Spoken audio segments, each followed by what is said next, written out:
Hello বন্ধুরা, আমরা আবার নিয়ে চলে এসেছি আমাদের সুন্দরী গোট ফার্মের নতুন আর একটা ভিডিওতে। তো আপনারা দেখতে পাচ্ছেন এটা আমাদের ছাগলের ঘর, যে ঘরটা খুবই নোংরা অবস্থায় পড়ে আছে। আর এই যে আমাদের সুন্দরী, সুভদ্রা এবং পূর্ণিমা, এই তিনটে ছাগলই আছে। এরা দুজন এখন প্রেগনেন্ট অবস্থায় আছে, সুন্দরী আর সুভদ্রা। বাকি যে পূর্ণিমা আছে, ওর বাচ্চাটা নষ্ট হয়ে গেছে। কিভাবে এরকম হলো সেটা বোঝা যাচ্ছে না, কিন্তু এখন দেখতে পাচ্ছেন যে বর্ষাকাল, তো আমাদের যে ঘাসের জমি ঘাসগুলো ছিল সেগুলো মারা গেছে, খুবই কম বেঁচে আছে। যার জন্য আমরা এদের ডালপালা কেটে এনে খাওয়ানোর ব্যবস্থা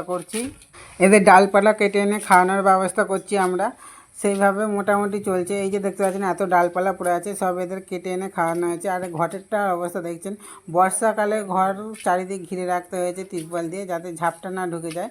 এই যে দেখতে পাচ্ছেন সব গাছের পাতা ফাতা পড়ে নোংরা হয়ে আছে। বর্ষাটা একটু থামলেই আমরা এগুলো পরিষ্কার করব। আর এই যে আমাদের এই দিকটা, পেছন দিকটা ঘরের সামনে একটা কলা গাছ আছে। আর এই যে এখানে আমরা সব এই নোংরাগুলো ফেলছি, পাতা ফাতা যা খেয়ে বাঁচছে সেগুলো এখানটা ফেলছি। আর এই দিক দিয়ে যাওয়া হচ্ছে, আমাদের চারধারটা 3 ফুট কি 3.5 ফুট এরকম ফাঁকা আছে। আর এই যে দেখছেন কাপড় দিয়ে দিয়ে মোটামুটিভাবে ঘেরা আছে কোনো রকমভাবে। তবে বন্ধুরা একটা জিনিস খেয়াল রাখবেন, ছাগল একটু কম নিন, কিন্তু ঘরটা যদি ভালো করেন তাহলে আপনাদের আর চিন্তা করতে হবে না। কারণ ঘরটাই হচ্ছে সবথেকে মেন বর্ষাকালে। ঘর যদি ভালো থাকে তাহলে কোনো চিন্তা করার দরকার নেই, কারণ বৃষ্টিতে জল ঢুকবে না, কিছু হবে না, ভালো থাকবে ছাগল, সুস্থ থাকবে। আর এইগুলো দেখতে পাচ্ছেন আমরা ছাগলের সবথেকে প্রিয় খাবার, এটা হচ্ছে কাঁঠাল পাতা নিয়ে এসেছি। দেখতে পাচ্ছেন এরা খুবই মন দিয়ে খাচ্ছে।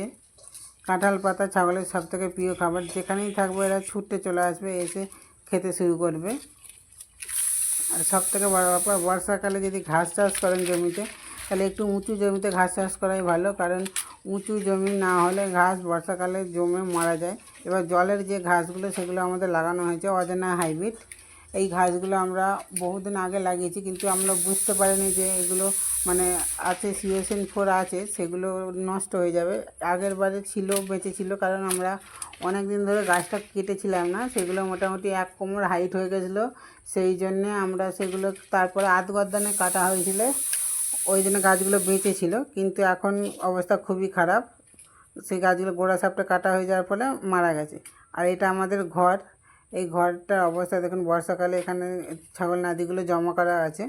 আর এই যে খাবারের পাত্র ভেতর দিকে, এই যে ঘরটার চারিদিক ঘেরা আছে। আর এই যে মাচা না করলে কিন্তু খুবই অবস্থা খারাপ, মাচা করা খুবই অত্যন্ত জরুরি। কারণ আমাদের এই যে দেখতে পাচ্ছেন, এটা হচ্ছে আমাদের ঘরের যে কাঠ ছিল, সেই কাঠগুলো দিয়ে ছোট করে মাচা করা আছে, আর 2টো করে ইঁট দিয়ে উঁচু করা আছে। বেশি কিছু করার প্রয়োজন নেই, মোটামুটি এইটুকুন হাইটেই কম ছাগলের জন্য ঠিক আছে। যদি বেশি ছাগল হয় তখন অসুবিধা আছে। আর আমরা এখানে যে সাইডে দেখতে পাচ্ছেন সাদা সাদা আছে, ওটা আমরা হচ্ছে তোমার ব্লিচিং পাউডার ছড়িয়েছি, যাতে করে পরিষ্কার থাকে ঘর। আর এই যে আমরা ফাঁকটা রেখেছি, 1 আঙুল গলে যাবে সেরকম ফাঁক রেখেছি, কারণ যাতে ছাগলের নাদিগুলো গলে পড়ে যায় এবং পেচ্ছাপ পায়খানাটা গলে পড়ে যায়।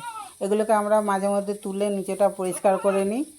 আর আমরা এই যে চলে এসেছি আমার পেছন পেছন, এই হচ্ছে আমাদের ছোট্ট গোট ফার্মের প্রথম বাচ্চা, তাই সবার প্রিয়।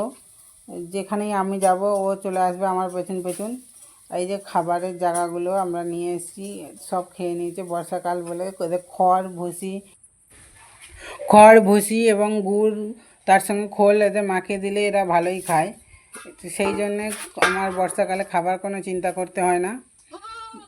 যেখানেই যায় আমার পেছন পেছনেই চলে যায়, ভিডিও করতে যাই আর যাই করি, আমার পেছন পেছনই ঘোরে। এই যে দেখতে পাচ্ছেন আমার দিকে তাকিয়ে আছে, এক্ষুনি চলে আসবে আমার কাছে। এই ছোটোবেলায় আমাদের সঙ্গেই থাকতো পাশেতে। আমরা দুপুরবেলা যেখানেই যেতাম ও আমার সঙ্গে চলে আসতো, কারণ ছাড়া ছিল তখন, ও বাইরে ঘুরে বেড়াতো, ছোটো ছিল ওই জন্য আমরা ওকে বাঁধিনি, ভালো রকমভাবে রাখা আছে। আর একটা জিনিস ভালো রকমভাবে মাথায় রাখবেন, ছাগল খামারে মাচা করা খুবই অত্যন্ত জরুরি, কারণ মাচা না হলে কত যে সমস্যা হতে পারে সেটা আমি ছাড়া আর কেউ বুঝতে পারবে না। তাই আমাদের ওই যে ঘরের কাঠগুলো ছিল, সেই কাঠ দিয়ে বাধ্য হয়ে মাচা করতে বাধ্য হয়েছি।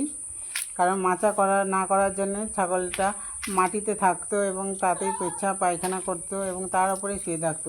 এদের প্রতিদিন প্রায় পেচ্ছাপ পায়খানা করার জন্যে সর্দি কাশি লেগেই থাকতো। তো এখন আর সেসব হয় না। যদি ভিডিওটা ভালো লেগে থাকে তাহলে সাবস্ক্রাইব করে আমাদের পাশে থাকবেন। সুন্দরী গোট ফার্মের আরও নতুন ভিডিও পেতে আপনি সাবস্ক্রাইব করে বেল আইকনটি টিপে আমাদের পাশে থাকবেন। ধন্যবাদ।